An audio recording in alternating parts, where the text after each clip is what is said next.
The search volume as it relates to roof repair is going to be pretty high.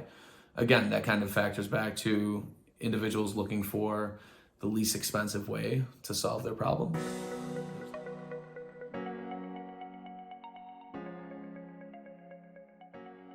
What's going on, guys? So today we're going to discuss marketing your roofing business and roof repair leads. So it's no secret that most folks are more focused on acquiring as many roof replacement leads as possible.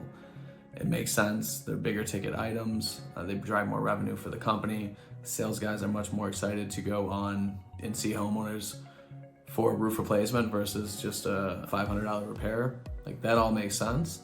But from a marketing perspective, it may be wise to incorporate and maybe even focus on roof repair leads. So we were creating a website recently for a client that is in a storm market. They do 99% storm work. And when we showed the initial concept for the design of the website, they had mentioned that they wanted to get rid of the roof repair focus because they do predominantly replacements in a storm market, which at the surface level seems to make sense. However, when trying to understand the consumer behavior, not everybody knows from the homeowner perspective about roofs, about the insurance claim process, about what justifies and warrants them filing a claim and what they can get a new roof for as a result of that. So people are conditioned oftentimes to look for the cheapest remedy to their problem possible, right? So you've got a homeowner, maybe they have a stain on their ceiling, or there's a couple shingles missing off the roof, and they hop onto Google and they search for roof repair. That is 100% an individual that you want to get your sales team in front of. And there's a couple reasons why. The first reason is the expectation that they're going to have to spend money. So take the instance of a weather event that damaged this roof, whether the homeowner knows it or not. If we're running an ad campaign and we're targeting these storm impacted areas, this consumer is looking for a roof repair, and there's a strong likelihood that they have some sort of storm damage that we can tie to a weather event and potentially get a claim approved, right?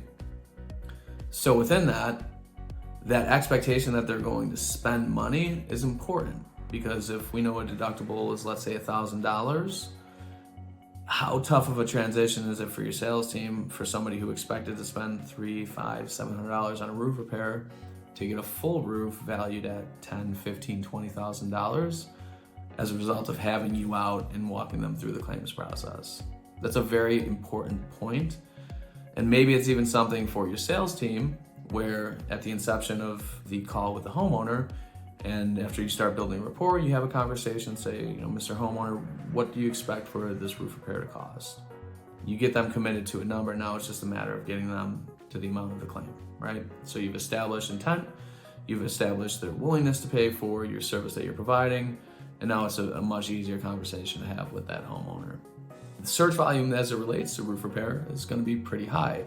Again, that kind of factors back to individuals looking for the least expensive way to solve their problem. There's a lot of people that understand that a roof replacement is not a cheap undertaking. So if they can go the route of preserving their current roof, they likely will try to do so. So it's incumbent upon you as the roofing expert to go out to that customer, explain to them why this is their best course of action. And here's the thing, maybe their best course of action is actually just getting a roof repair, and that's fine too. What I found through my experience in working with a lot of roofing contractors is there's very high margin associated with those roof repair calls. Not only are there high margins and they're pretty profitable, but it's also an opportunity to earn that business now and in the future. If I had to guess, I'd say probably around 10% of calls that salespeople go on for a roof repair end up being flipped to a replacement at that point in time. I was with a client about 2 weeks ago. I was sitting in his office and he had gotten a call from a client that they did a roof repair for. I think the repair was like $250. And he was so excited about having worked with this client, the client of mine, that he called him back and they scheduled a roof replacement with him. And what he specifically said is, you guys took such good care of us, even though it wasn't a big project. Your attentiveness, your communication, and being prompt in getting the issue fixed for us is really what stood out to us and showed us that you had our best interest at heart. So they actually refer them another person, and they're doing their roofing project now for the full replacement. And then you've got the other circumstance where, maybe 5 years down the road, when the roof actually needs to be replaced, they've had an experience with a reliable contractor that gave them good information, didn't necessarily try to pitch them on something they didn't need. You've established trust with those customers. That's very, very important when trying to convince a customer to do business with you in any capacity. So that's why it may not be intuitive that you want to target roof repair, but you should definitely incorporate that into your strategy. One more piece of added value to that is the Google review, right? If a customer calls you out, they're having an issue with the roof repair, sure, maybe it's $200, maybe it's $500, or maybe that's all that you guys do for that particular customer right then and there.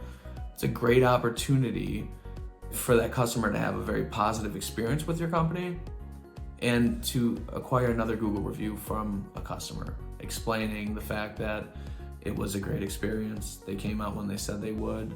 They didn't try to take advantage of me. There's a lot of apprehension when homeowners are dealing with contractors. It's a big secret. Seriously, there tends to be a level of distrust from the consumer side, from the homeowner side, when dealing with contractors. This happens with marketing agencies too, so I know it stings, but it's the truth. So anything that you guys can do to build value for your customer, establish the relationship, and build trust will serve you very well for time to come. So hopefully you found this information useful, and if you got any questions, always feel free to reach out, and we'll look forward to doing more content for you guys.